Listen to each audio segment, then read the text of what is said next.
I think it would be a mistake if we tried to do a story that was very serious. It's a game where you mess around and do crazy stuff.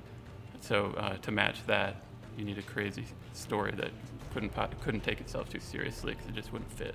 Some of a critique that we had in Just Cause 2 was about the story itself. And we've been really attentive this time to give a depth to Rico for the player who wanted. So Rico arrives in Medici, which is the country that he grew up in. It's where he learned to parachute and to base jump and to swim and to do all the things that made him a reckless action hero.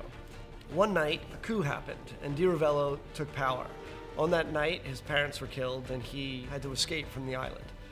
In his escape, he met Sheldon, and he was kind of recruited into the agency. I think the biggest difference in terms of tone is that you're not working anymore for the agency, right? No, he is now that one-man army, a one-man revolutionary force. He comes back because he gets a letter from his oldest friend saying, hey, Rico, it's been fun, but, we kind of lost.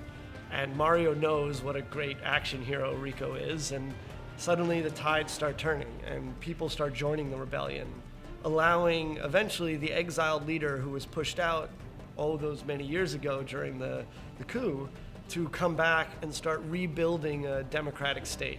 The first main character that you meet is a character named Mario, and he is in some ways a little bit of a comic relief character. Maybe he thinks he's a little bit more important to this rebel uprising than he actually is.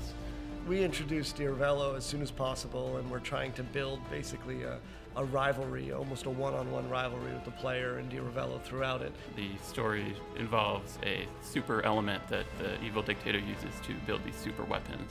But he is still that omniscient supervillain off in the distance, intent on world power.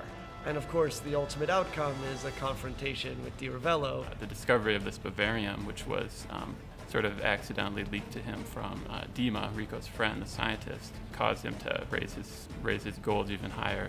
Something that is highly destructive and magnetic. It's just an awesome material.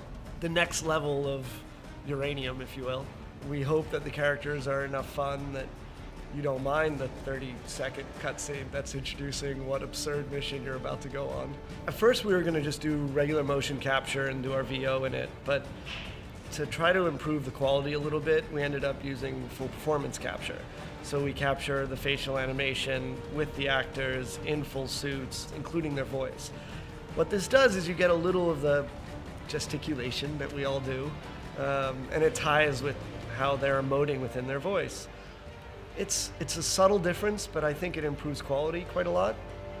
The second piece to it is that we could actually have a cameraman, and what's funny, he's not really holding a camera, he's actually holding a little flat screen with dots on it, and when he looks through the flat screen, he sees the game world.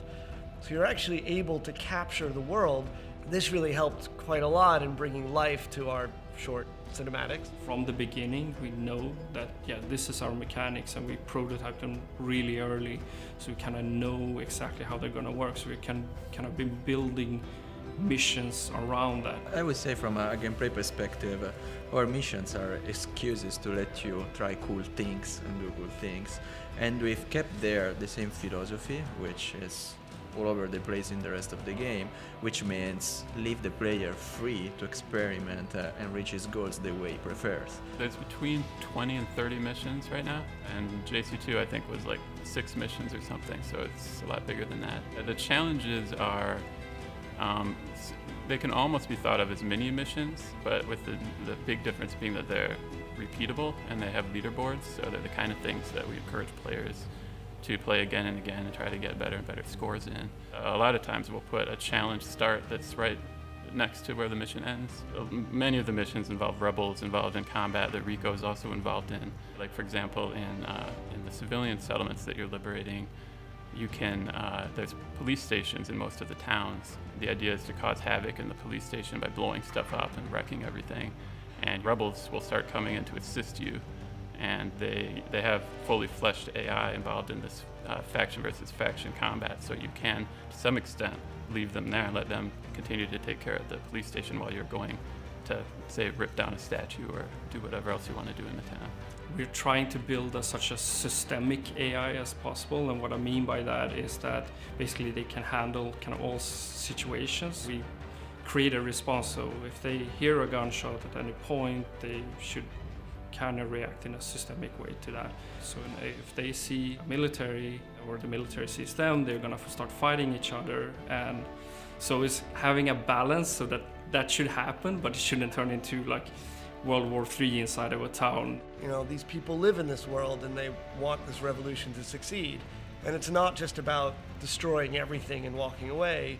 Because Rico has an attachment to this world, he wants to go further than just destroying, so that he doesn't leave it in just total fire and chaos at the end.